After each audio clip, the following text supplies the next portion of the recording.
Hello, Lars. I'm doing well. How are you? Good. Grüezi. Is that correct? Grüezi, yes. Grüezi. Okay.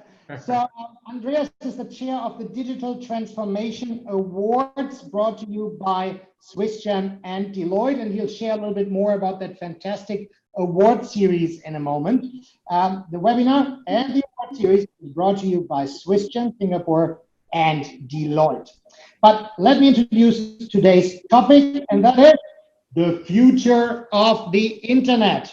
Nothing more, nothing less, the future of the internet. And I don't even know where to start, I remember my first internet access was a dial-up kind of modem, those fax sounds that must have been, I don't know, 25? No, I'm actually older. It must have been like 35 years ago or something. What about you, Andreas? Do you remember your first internet connection? Yeah, it was painful, Lars. It was very painful. I was maybe a bit more advanced in the technology, but it was still dial-up, I think. But maybe my processor was a bit better than yours at that time.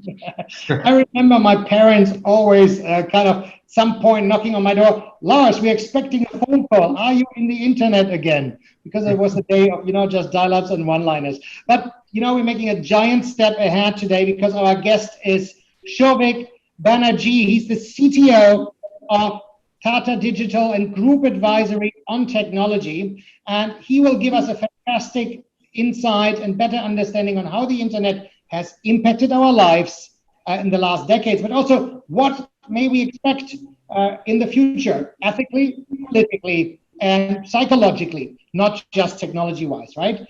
What and how will technology basically shape the planet by 2050? And that's only just 30 years away, right? So are we building technology in an ethical, disciplined way for our next generations? Let the quest continue. But before we jump into our fantastic conversations, Andreas wants to give a quick insight on the Digital Innovation and Digital Transformation Awards. Yes, thank you, Lars. And it's a tough one because to speak before kind of Sauvik, it's going to be hard. Everybody's expecting him, so I'm going to be very fast. If we can go one slide further, I just want to give you a short introduction about the award because there is a reason why we are here, and this is really this Digital Transformation Award that we started in 2020. Initiated by the SwissGem, and you will see broadly anchored here in the region in Singapore. So we are very happy about that. And I just want to share quickly what we have done and what you can do if you are participating from Singapore. You can see whether you want to apply for that award. All right, one further, Clarissa. Okay, just very quickly, why did we initiate that? I think two main reasons. It's really about recognizing what our people have done in digital transformation. I mean, you all know digital transformation is a big topic that is becoming even more critical during COVID and post-COVID. But what we want to do is really give a platform to recognize these efforts. And that's why we brought to life this Digital Transformation Award. The second point is really about best practice sharing. And we're trying to attract, the brains and the experts of the region, but also globally. And very proud to have also here now today with Sauvik, a real expert. And so that's really also part of that Digital Transformation Award. It's best practice sharing and making sure we can connect the people during these difficult times. Who is eligible? As you can see here, it's all companies in Singapore, so don't be shy, apply, it's really worthwhile. As you can see, there are prizes to be won, so we will have a jury that will assess your application, so we're making sure Swiss style, it's objective, it's neutral, and it's very clearly defined how we will assess that. And then we will also have a public voting during the pitching night. We have assessment criteria that we have developed, obviously, together with Deloitte. That gives that whole award a frame to basically assess your application. All right, and as you can see here, strongly supported by all the governmental entities Very proud to have ESG here. We're very proud, SG Innovate, EDB, and all the chambers. That was a special recognition that we have really a strong support. And a very warm also thank you to all our sponsors. As you can see, without them, it wouldn't have been possible. So we're very glad to have them. So thank you very much for that. Okay, one further, Clarissa. So just very quickly, I'm not going to go back into why you should apply, but just a rough timeline. September 30 is the deadline, so please make sure that you don't miss it. Then, as you can see here, we will go into a subcategory, well, a shortlisting and then a subcategory listing. We will have a subcategory winner and the overall winner. This is then going to be helped by the public, and you will be able to join also these pitching sessions. So if you have any questions, please get in touch with Clarissa and Andrea. They are very happy to help you on any questions, and we're looking forward to receiving that from you. So with that, I think I can hand over to you, Lars. Yes, thank you, Andrea. So please apply for the Digital Transformation Awards. Quick poll to get a rough gauge on where is everybody standing in terms of the future of the internet. Will it help to solve world problems, or will it get us distracted actually from solving them? So the poll, let's launch the poll. Will it help us to solve world problems, or will it actually hold us back? Quick. Maybe it's a little bit of both. I don't know. Hopefully it's just one, but yeah, I'm sure Sauvik will share his opinion in a second. So if you haven't done your click yet, 3 seconds left. 3, 2, 1, and we're done. Good. So can we just have a quick look at the results? Will the internet help us to solve the world's problems, or will it actually hold us back? It will help us to solve world problems with nearly 90%. Fantastic. Good. So without further ado, and Sauvik, I'm sure you're very, very excited about that result. Are you surprised by the outcome?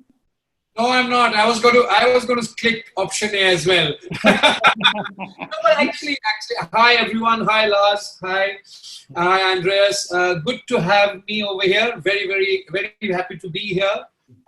Just to answer that question, by and large, if you see the negativity, if you take the negativity count out on the internet, which is actually not a humongous percentile, by and large, over the last 2 decades, the impact internet has had on mankind has been stratospheric.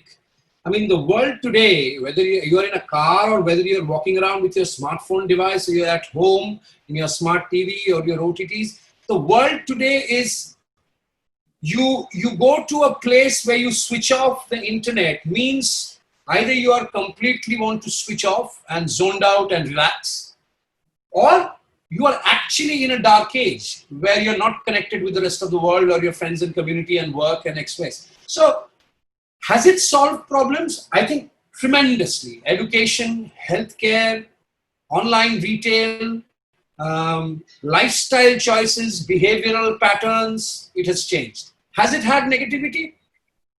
Fair bit. Triggers of warfare has happened thanks to internet. Triggers of unnecessary revolutions have happened thanks to internet. The dark side of our souls have got a little bit triggered. I don't want to disclose all what we all know. But if I was to measure between the advantage of impact of internet positively on humankind and the negative impact, I think it will be about a 65-72%. I mean, it's a data I am throwing accumulated from various sources. I think the point is what we're saying is 65 to 70% heavy, good, positive impact on our progress as humankind. Yes, there has been impact which we could have avoided, which has taken us a step back. But I think it has been 1 step back and 3 steps forward, rather than 1 step back and 2 steps. I think it's been that. But yeah, those would be my thoughts. It's at the end of the day, you could sometimes argue it's like a tool, right? There are many good things you can do with a hammer, or a lot of damage. Absolutely. So maybe let's start with giving us some opportunity to get to know you a little bit more. You've built companies. You're now with one of the largest companies in the world, and most likely you remember a time without the internet. So let's look at Tata, right? Tata Group, over 150 years ago started, over 700,000 employees. How does Tata Digital fit, and what's the mission of Tata Digital? Because we know Tata is a very established global organization. Yeah, I mean, just to give you, for people who don't know Tata, I'm sure you, being a journalist, of course, you are aware. Andreas, of course, we have been catching up. Andreas is very much aware. But just for 60 seconds to a minute, I'll give you the background of the group. Tata Group was started 150 years back by G.R.E. Tata, and then they went across various industries. We are called a salt to steel magnet. We are called, they say that in India, which is a 1.4 billion people organization, country, 720 million people are Tata Group customers, and we have got 112 companies. TCS is one of them, by the way, so people confuse TCS with Tata Group. But the beauty is, it was manufacturing primarily, then it was aviation. A lot of you might not know Air India was founded by Tatas, and Air India ran, and today as we speak, Singapore Airlines is a joint venture with Tata Group. Air Asia is a majorly invested organization of Tata Group. So aviation has been a fascination for the Tata Group. Vistara we have, back in the day we had many airlines. Then we gave away Air India, then we have got steel. So Tata Group has got 30 industries. As part of the evolution, a lot of us thought that there has to be a new organization to build internet business platforms. We are seeing the world of Amazon and Netflix and Google Pay, and we are seeing the world of Uber, Lyft, and Airbnb. India is still at the embryonic cusp, though there is 500 million e-commerce customers. But India, I would still say, compared to 1.4 billion, the market is 500 million e-commerce customers for 26 cities. Whereas India is a country of 900 cities and 10,000 villages. It's a subcontinent. It's bigger than the size of Western Europe. It's just the sheer size. Broadband penetration is difficult in the country like this. Jio has made a humongous impact on the impact of India. Now, Tata Group thought that yes, we have been traditional industrialists, built traditional industries, championed industries. We went on to champion automobile, acquiring JLR, Jaguar Land Rover. We went on to do tea, acquiring Tetley. We went on to reign the world in terms of the steel. What is our next 2.0? What is 2.0 for Tata Group? We have a great set of technology companies. TCS, Tata Communication has optical fiber, providing 2/3 of the internet runs on Tata's fibers. Then we saw that, okay, where we lack, and we've tasted some bit of success with Tata Click and Carrot Lane, is the internet business platform play. The B2C, the B2B, because the customer base is already there. It is just a question of creating an ecosystem which exists. We have Sky, B of England is joint venture in India, Tata Sky. We've got the entire financial cluster. We have an NBFC, we have a bank, then we have got retail, lifestyle, apparel, footwear. All we had to do was build the customer base together and build internet business platforms, internet consumer platforms. Tata Digital's mandate is that. We started last year and a half back, and that's where we are. The journey has commenced. You will see in the coming months a lot of good, I can't give it away, but a lot of good news coming out. What sort of platforms are going live? What will they cater to? What is the value offering? At the end of the day, Indian consumers India is still a growing, wealth-wise, India is coming into parlance. I mean, I'm a British national. I've lived in England for 26 years. When I came back to India 4 years back, my two mandates were to build Jio and build Tata Group's e-commerce company, Tata Click. I was the CTO for SAP globally. And I was on a deputation. So Mumbai warmed up. When I saw Mumbai after so many 2.5 decades, I thought, how the hell can technology work in this madness? So Sauvik, if I may, yes, if I may interrupt you, sorry, because I have one question burning, you know, because as we were preparing this call, you know, we were talking about you and your experience. So apart from Tata Digital, you were mentioning you have been working with Accenture, you have been working with Infosys, SAP, numerous startups. So you have come a long way, and you described yourself as a horizontal man, right? So I have two questions. So what do you mean by that? First question. And then, you know, with these companies, what were the biggest challenges with these very digital companies? I would say Accenture, I mean, is a thought leader. Infosys, SAP, they're really trying to drive digital transformation. So what were their own challenges for these companies in terms of digital transformation?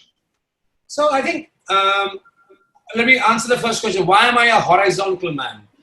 So people used to ask me questions saying that, have you worked in manufacturing? I said, no. I said, have you worked in banking? I said, no. Have you worked in retail? I said, no. Have you worked in telecom? I said, no. What have you worked in? I said, I've worked in all. I said, how? I've built the internet version of all of them. Whether it's a banking platform for online, whether it's an e-commerce retailer, whether it's a B2B internet platform for procurement for a manufacturing company, or for education. So that's why I'm a horizontal man. You have these vertical industries like healthcare, manufacturing, retail, FMCG, and many, many more industries are spawning out and categories are growing. But if you ask me for the last 20, 21 years, I've only built internet businesses and internet platforms across all industries. So so that would be the reason why I'm a horizontal man. Yes, I mean, my life started very much in a startup. I built an online music company when Napster was evangelizing free downloads. I was trying and selling LPs and mini discs online. Complete contradiction. And I succeeded, which was the best part in northeast of England, sticking around in Gateshead and Newcastle upon Tyne area. Observation is, when I moved from my entrepreneurship journey into the enterprise world journey I was the third employer of NetSuite, then Infosys, Royal Bank of Scotland, Accenture, SAP, and then Tata's. My biggest observation is people and their headspace and how they think.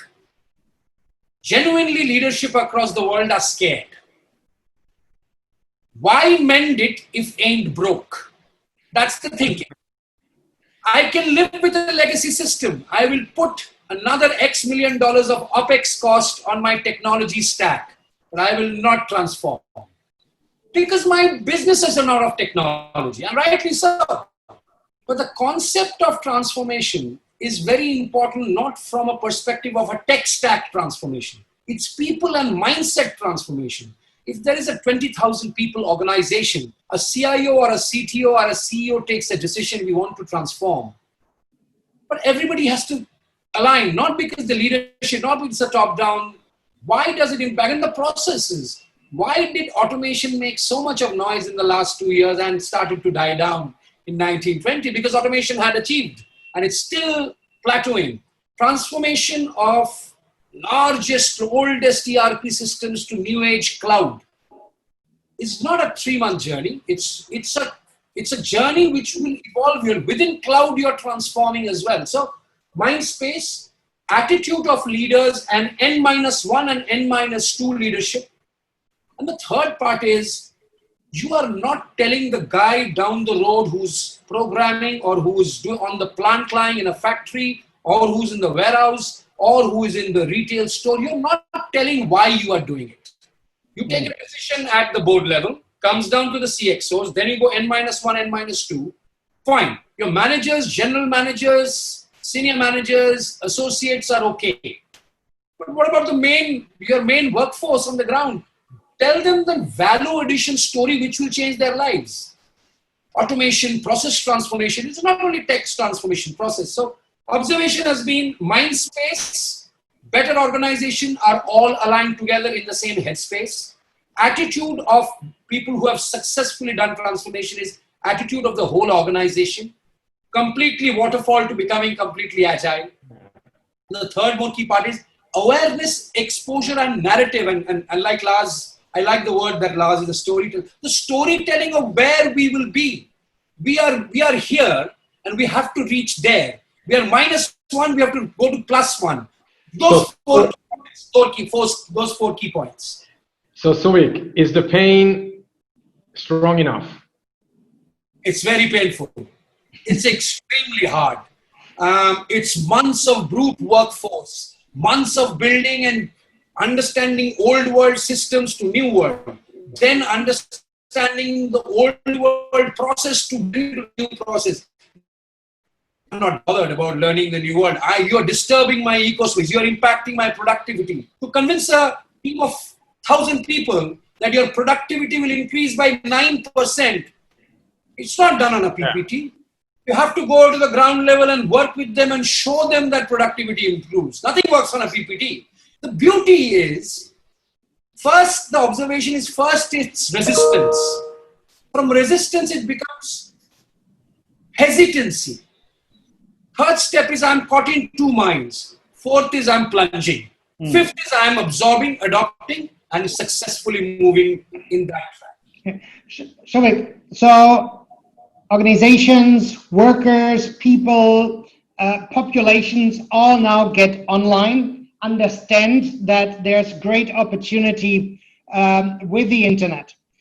However, now we're here, where is it bringing us in the next 50 years? You know, and I mean that from two ways, because you're also described as a futurist. Where will the internet go and bring us in the next 50 years? Big question. And second, will it help us to maybe, make the divide between rich and poor smaller, or that's actually not the internet's problem?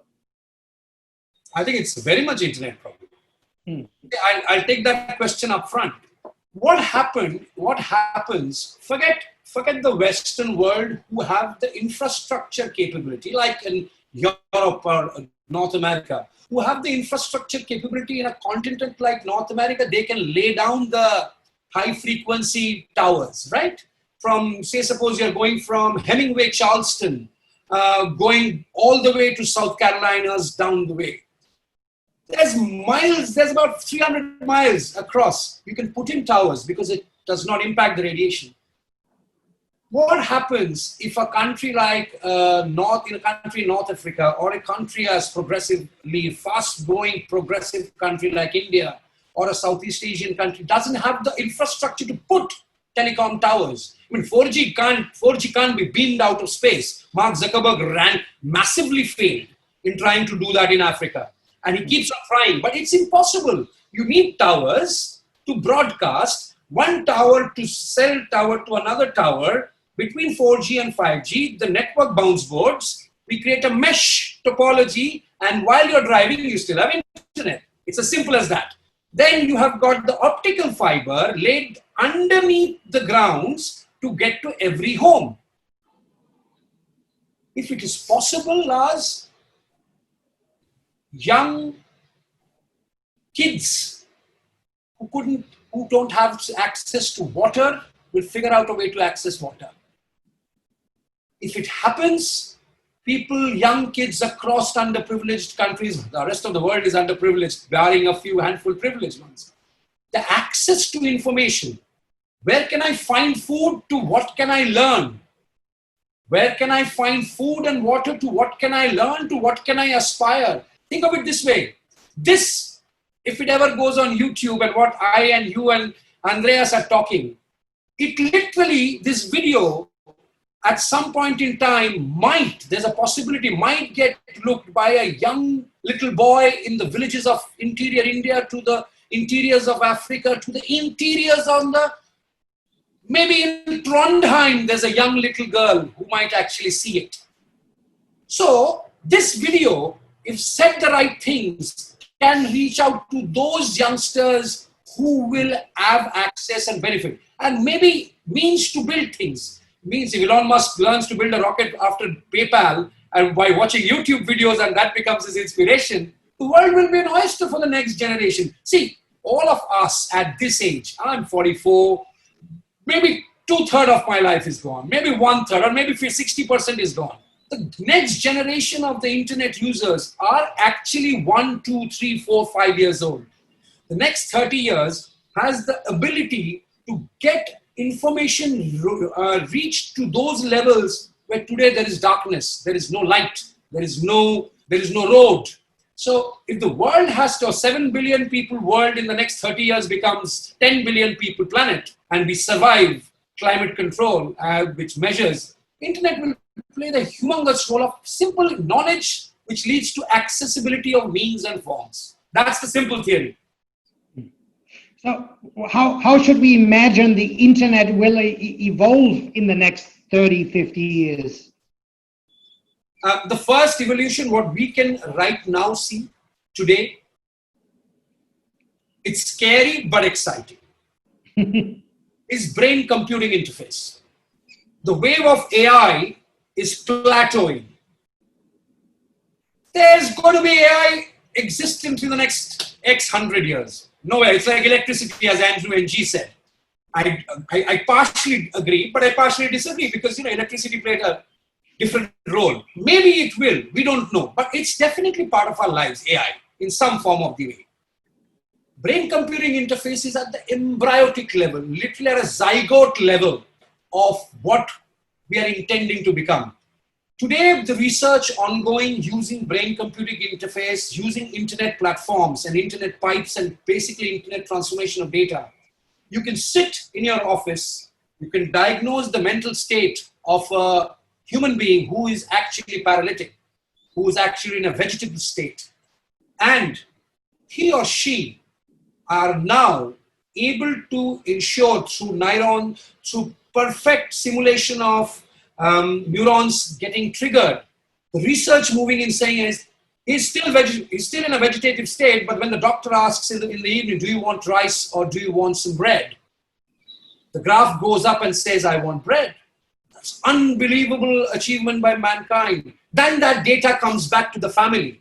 Then that data comes back directly to the doctors. Then that data comes back to the rest of the researchers saying that that's the hospital who's trying to do it. Why aren't you? So that's at the cusp of innovation. That will grow. Brain computing interface using internet will grow immensely. The second part is tangible user interface. You remember that incident where in the caves the young kids were lost in Indonesia, I think it was. And we could not get the kids out for days, right? Yeah. Now, I would say, please work or Google or YouTube a concept called tangible user interface. What is it? It's TUI. We have grown up in GUI, graphical user interface. Tangible user interface is through the magnetic fields, of transforming magnetic fields through brain neuron modeling. We are able to move gadgets like Magneto in X-Men, remotely move objects from here and there.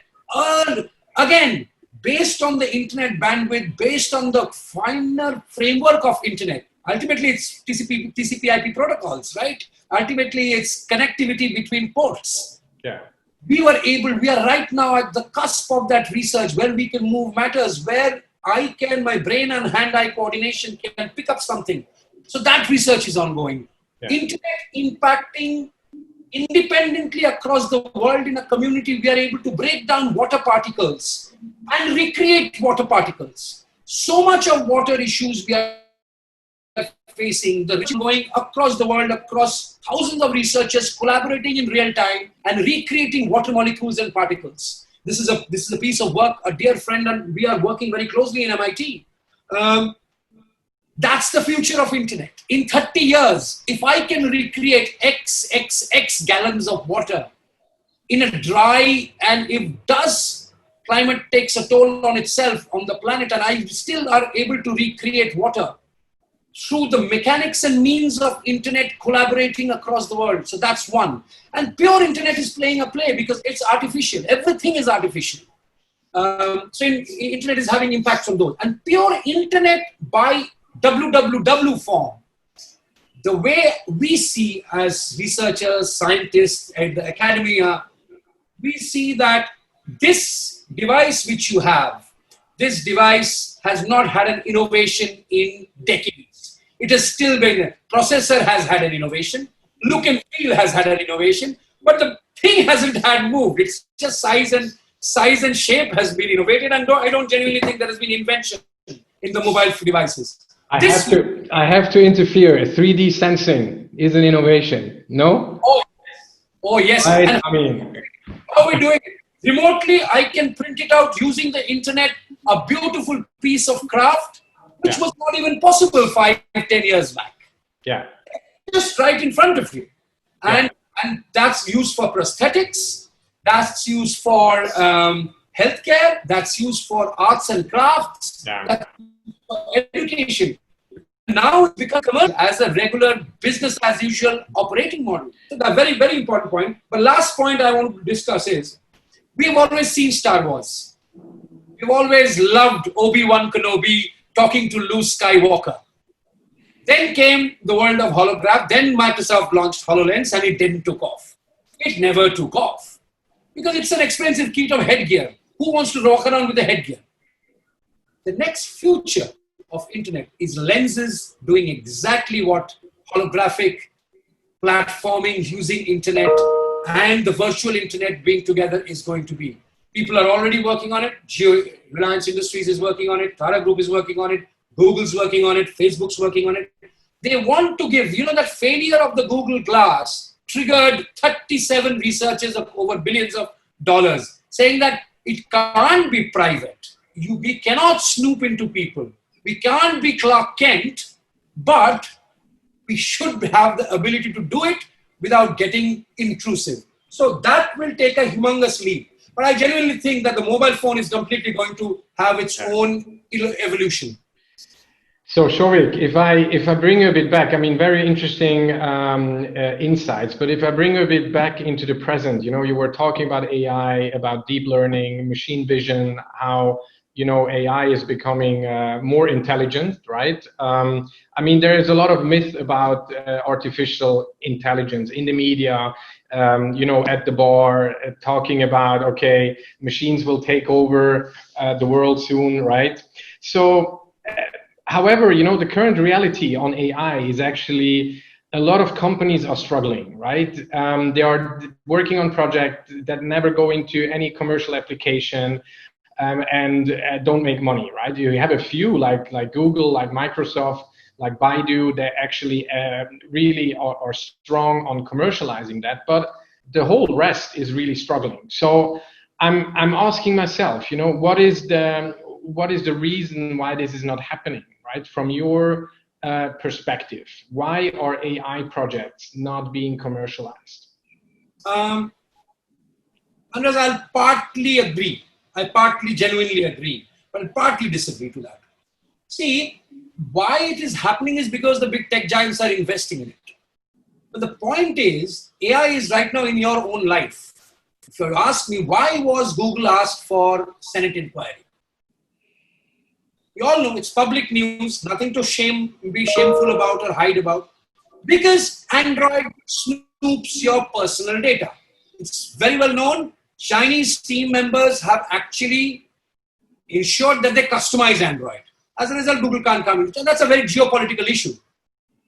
Why is Facebook and Cambridge Analytica happened? When you publicly use AI in a very cavalier way, it will get into, because see, neural networks, when what invented, and part of AI is hardcore neural networks.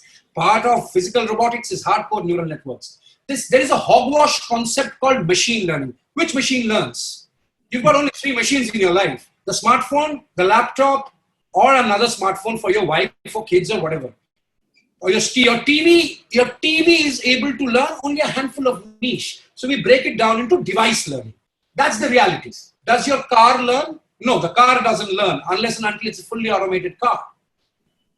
It comes down to neural networks. Neural networks, if I break it down, why it has got tremendous adoption and it hasn't got. It's like a young little baby. When a little baby is born, do I teach him to walk? Or as parents, we see he or she is learning, gets a feel of it, it starts to learn. You throw a little puppy into water. Do I teach them to swim? Answer is no. They figure out a way to swim because the brain allows you to learn. So neural network goes back. Neural networks and AI is about 60 plus years old. One snapshot Dr. Hirsch had taken. Now the challenge is, what is the use case? People are saying the biggest popular use case is personalization. In digital, in impact, but there are two strong use cases people are seeing. One is personalization. One is voice-based assistance, which is becoming common and popular. Does an accounting firm need AI? The answer is probably, but not on a daily basis. Does a legal firm need AI? Probably to mine their legal case suites of historical references. Document management systems have not been able to do it. The projection prediction, wherever the businesses will look from a lens of projection, prediction, recommendation, personalization, and N-1 personalization from a profile perspective. I'll repeat, those 5 use cases, companies will slowly get benefit. Those people who think they want to do something else, they will be a little left behind. I'm very strongly opinionated about this. I could be wrong, but this is my observation. So, but also, Sauvik, I mean, there is a separation clearly, you know, and there is a problem of skills, experience that is being attracted by the big ones, right? And we're talking about big tech, and there is a whole political discussion about that. Yes. So I'm just asking, you know, what can the smaller companies do? I mean, we have SMEs on the phone today. We have maybe startups on the phone that might have a different approach to it. But you know, normal SMEs, normal companies, what can they do not to fail on AI? You know, give them like 2 or 3 tips. So one observation is, whatever you're doing today, you need systems. Whether you need an accounting system, whether you need a ledgering system, whether you need your Office 365s of the world, or you need a Zoom, whatever you need. You need a set of systems to run your organization, whatever organization, brick and mortar or a digital. Earlier, when we were doing earlier work as startups in pre-AI world, we didn't have access. Today, you've got about 1,500 tools, a lot of them intelligence and AI powered in Azure. You have similar stack in the service marketplace in Google Cloud Platform. And you have the same marketplace of AI tools, literally WYSIWYG model driven tools in AWS as well. Whoever you choose, I don't have to build anything on-prem if I want to do anything on AI. It is already being built by these 3 large tech companies. I have to avail it. I don't have to invent anything on AI. I have to be a user of it. First baby steps is I subscribe and access to this world and palette of marketplace tools and platforms in these 3 large hosting large tech giants. You will already be organically, you wouldn't believe how much of AI is built into Microsoft Teams. Yeah. You're probably using all the time, we are not aware. The entire ambient noise going away is beautiful work of AI. So the 3 tips are, get onto one of the cloud platforms and explore and see what fits your business needs. Yeah. Second is, if it's data, then you have to work on prediction, projection, recommendation, personalization. If it's data, you definitely need at least base algorithms and data models to be used. These are all ready-made stuff now packaged and uploaded. And the last part, to take the first baby step and come out of the shackles of fear of what this monstrosity is you break the thought process and understand what AI is. AI, you might not need AI for all you know. If you know you need it, then you go for it. But some people are not even knowing what they want. So that's the biggest challenge I sometimes feel with organizations is they don't know what they want and they want to be a herd mindset. Everybody's doing it, I have to do it. So if I may just quickly summarize that, you're saying there is a lot of models available online on the internet, right? You just have to go out there, don't reinvent the wheel, right? Absolutely. Look at the use case and come from a business use case and not with the technology lens on just doing something fancy, but you know, start small with a use case and then you explore and experiment. Absolutely. You people talk about building bots, right? Dial-up has been invented 5-7 years back by Google, and people are literally within weeks doing hundreds of bots as a large organization and fitting many use cases: customer service, logistics, supply chain, consumer facing. You don't have to write a new bot. You have the framework. It is like, why would I invent C++ when the language is what I need to build an application? People are a little confused about AI. People don't know what is AI, one, what to use it for, two, do I need it is the biggest problem. Yeah. He probably needs it, he doesn't know. And the guy who doesn't need it, he's probably using it. So the surety of yourself has to be there. Yeah. It's always, the shiny new toy kind of syndrome. Yes, absolutely. Let's move over to some questions from the audience. They're coming in, and the most upvoted one so far is about if access to information, knowledge, became so easy in the future, will kids actually still need to go to schools? Well, the thing is, homeschooling has always been there. It never was not there. Beauty is, COVID has given us a very interesting view. The last 5 months, my friends in UK are there, my friends in India are there, my friends in North America are there. They are doing school via Zoom. They are doing school via Blue Jeans, which is a weird part. I mean, I've got 2 boys, 9 and 5. Last 5 months, 8:30 to 1:30, they're occupied. I'm amazed why are they not bored? And I think it has got to do with a lot more, it's less of students, more of how teachers virtually will keep the students engaged. See, if you see in countries, there are many countries where the accessibility to schools and people living near to schools, the concept of East Coast, West Coast, and South of England or West of England or East of England, the concept of residing next to a school, or you buying a house next to a school, that whole concept is not a popular concept outside these countries. Other countries, people have to go a long way, whether they have to take public transport or they have to take their parents' car, or dropping has to be done. So there's about a couple of hours of travel. A young kid between 4 and 11 to 12, after 13 and 14, they get a bit stronger. But that whole age group, if they're spending about 2.5 hours on travel to school and back, that's about 10 hours, 11, 12 hours spent on only travel doing nothing. And they're exhausted, tired. By the time they come, they eat, they recover. So virtual school definitely will help. I think we will get into a state where it will be 2 or 3 days of good school. Couple of days will be definitely full-time on, because we have tasted the dipstick check has been done thanks to COVID. We can survive without a physical going to school. Maybe not for years and years, but it could be a beautiful model of couple of good days in school, 3 days do it from home, or 3 days in school. This mix is going to come into play very many times, and for indefinite period, because the model is proved. Model of remote schooling, primarily due to great teaching by the teachers, have worked.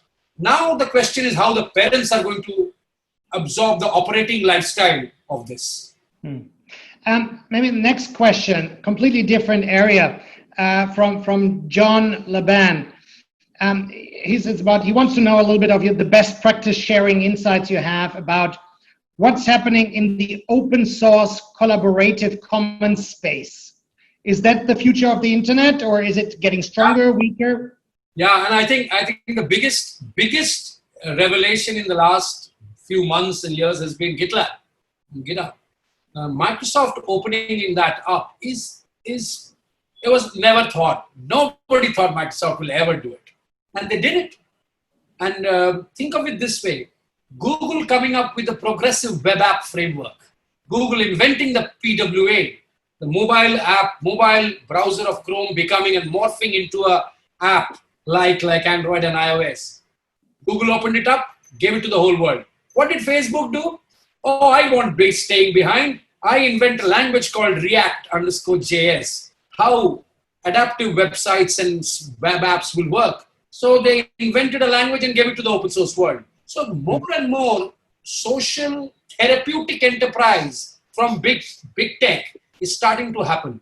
As a result, young organizations, young kids of today, they are very much prone to open source. Open source will grow and grow and grow. Enterprise will come down. Either enterprise will move into a subscription model on cloud permanently, and there's not going to be enterprise on the concept of on-prem and AMC is just a matter of time. They'll be gone. It's already gone. It will be all on cloud on subscription, open source, and more newer models of pricing you will see on cloud. So that is, I am excited about that time because all of us want everything free. And we basically, on-premise data centers are history sooner or later? On-premise, not data center. On-premise installations of a large application. DCs are going to be there. DCs are going to be there and divided by 10 hosting providers. This monopoly of AWS, GCP, Microsoft will slowly break it down, and then we'll see a SME, MSME world of hosting providers coming in. On-prem, what I meant was on-prem implementation of an ERP or a CRM. Everything will move. Applications will all move into cloud. All going to cloud. Yeah. So Sauvik. Oh, sorry, Lars. Just one follow-up question, and then you take over, Andreas. Yeah. You said there will be just a few big players, right? And isn't that also a scary part that some organizations becoming too big and risking other small organizations to actually come into play? So, you know, the Amazons, the Facebooks, I said not too many big players. I said that MSME and SME, you will see a lot more Amazons and Facebooks and Googles of the world with the MSME and SME belt with the future of internet. Future of internet will drive that MSME and SME belt, and that monopolistic pyramidal structure will start to break up. And it's rightly so, because the power is at the end of the day, now the power is with the users. Power is not with what I want and how I want you to use applications. But here, Sauvik, I really disagree. I don't think the power is with the user. I mean, if you look at what is happening, you know, I mean, we will go into US election very, very soon, and you know where I'm going. You know, access of information. No, I mean, I'm talking about 30 years down the line. I'm talking about a time where internet, not tomorrow. Tomorrow, the world is still our today's world. I'm talking about a world where we will cease to exist. That world will be the power of users. Fortnite just showed, if I have the community of users, I will not need a Google and a Play Store. I will not need an Apple. I will not even list. Fortnite is the biggest example of how a user community in gaming is just pivoted and said, I don't need to be on Apple or Google. I love the game. I will exist on a PS4. So I'm saying, I would still not agree. Sorry, I think the power will be with the capital, with the money. It's not with the users. So unless I agree, I am not disagreeing. I am saying the world will have a lot more disparity, or the world will neutralize. The capitalistic people of the world right now, the number is far more than the last 100 years. Far more people are more wealthy than the last 100 years. In the next 50 years, wealthy people will be there, but the number will be far more. Yes, in a 10 billion people world, will everybody be rich and wealthy? I don't think so, but the middle class will grow and grow. What we have seen across the socio-political form is every country which succeeds has the biggest amount of middle class. And middle class people will grow. They will not be the supremely rich, neither will they be the poor. That class is what I am championing the cause. That's the user base I'm talking about.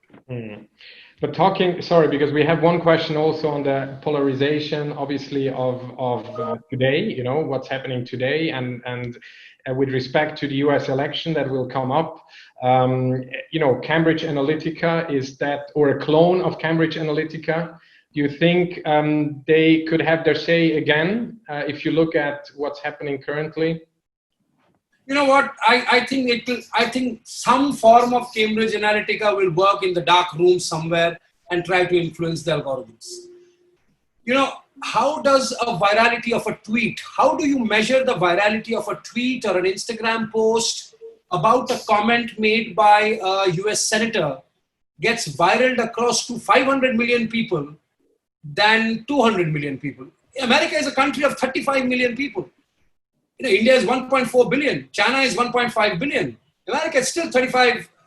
That's to be 350 million. My challenge is that when you see abnormality and anomalies, definitely something is incorrect. Either the algo is wrong, or there is instrumentation and maneuvering and navigation happening from behind. There will not be a fiasco like Cambridge Analytica. Will technology and algos influence elections? The answer is, unless none of us can stop it. None of us can stop it because the platforms framework. The targeting framework on those platforms are open for anybody and everybody. And what about the government? Can they influence it? I mean, they are obviously decades behind. Unfortunately, a handful is not anymore. There's a fair few people in the world who can play around with the algos, because they're targeting algos ultimately. Ultimately, the segmentation targeting algos in Facebook, Instagram, Twitter. So there will be, people are knowing about these algorithms more and more with daily usage. And people getting aware of them is far quicker than the roadmap of Twitter, Instagram, and Facebook happening in the feature list. So I think I will not discount anomalies happening. I will not discount influence happening. But because Cambridge Analytica happened, there will be a lot of vigilance. But today's millennial and youngsters thrive when you put vigilance on them. They just break and hack the net for the sake and fun of it. So it's going to be interesting. I am also very keen, but I'm not discounting foul play. Not going to be around. So, in an ideal world, we have all access to same information. We can make use of it for the betterment of humankind. However, after China had its own closed, behind the great internet firewall of China version, now the US is trying to kick out some Chinese players. India has done the same with some apps. So will we see more of kind of closed national internets? I don't think India will do that. India definitely will not do that. India can't do that. I'll tell you why. India is a huge consumer and a huge friend of China, whatever the standoff being. I mean, the problem with India is the problem is with those two big giants. India is caught on. India has the potential to become the next China, but they're far away. They've got a GDP of 14 after COVID. We are struggling with a GDP of 6.5 to 7. So we are probably the next China, but we are not China yet. It is people living in fool's paradise when they can say that India is becoming the next China. Not in the next few years. India can complement another superpower, definitely, with China, because the manufacturing capability is there. People are hardworking. Labor is comparatively the same in terms of labor. What you will see more coming from India is India has always been known for the TCS and the Wipros and the Infosys of the world. What I am observing, and to both of you, which I wanted to share, was India is going through a paradigm shift, especially in big tech, functional tech. India is becoming a product nation, tech product nation, which is a beautiful thing, which happened in America, which happened in China as well. When that happens, India will self-service and become a great exporter of tech, not just service companies like an Infosys, TCS. They will be there. They will always be there. But India will become a product tech nation, and it's already happening, which is a very heartening thing to do, and then the revenue streams become different. Okay, good. I mean, we had some fantastic questions here, and I see Andreas is burning to ask more, so maybe we can do that after the webinar. I think, we already took so much of your time and got so many great insights. And every next question would be just, even bigger than what we discussed already. And I think, just trying so close to our heart. Internet is such a topic so close to our heart. We grew up with it. We will live with it probably for till the last breath of our lives. And it's exciting to even just think that a program like this was organized. And I thank Andreas so much for bringing me in, Lars for conducting such a wonderful session. At least the dialogue is happening. this dialogue will be heard by at least few thousand people. They will start talking about the future of internet. This is what was needed, because the dialogue needs to happen. What will the world be in the next 30 years in the future of internet?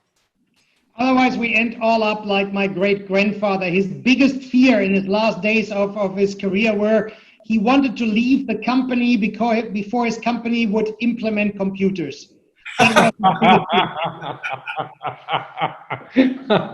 Did he get out quick enough? Yeah, he did. He retired before they had the first computer. Okay. But I mean, that's, I think, also to wrap up a little bit on what we discussed, right?